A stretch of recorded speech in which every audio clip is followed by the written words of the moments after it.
নমস্কার। এখানে একটা ভাই বলছে 171 সেন্টিমিটার হাইট, বয়স হচ্ছে 19 বছর, আর ওজন হচ্ছে 72 কেজি। তাহলে কি এসএসসি যদি ফিট হবো? দেখো, তোমার হাইট হচ্ছে 170 সেন্টিমিটার হাইট লাগবে, তোমার 171 সেন্টিমিটার হাইট আছে, হাইটও হয়ে যাবে, হাইটের জন্য কোনো সমস্যা হবে না। তোমার বয়সও ঠিক আছে, 18 বছর বয়স লাগবে, 19 বছর বয়স আছে।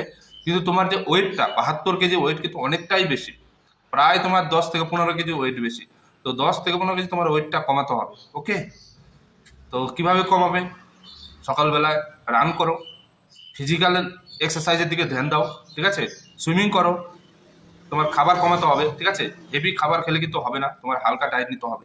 ওকে, এইভাবে তুমি যদি ডেইলি প্র্যাকটিস করো সকাল বিকাল বেলায়, তাহলে দেখবে ধীরে ধীরে তোমার ওয়েটটা কমে গেছে। আর তোমার ওয়েটটা কিন্তু কমাতেই হবে, তাহলে তুমি ফিজিক্যালের টেস্টের জন্য একদম যেতে পারবে। ওকে, না হলে কিন্তু ফিজিক্যালে গিয়ে তোমাকে আটকে দেবে।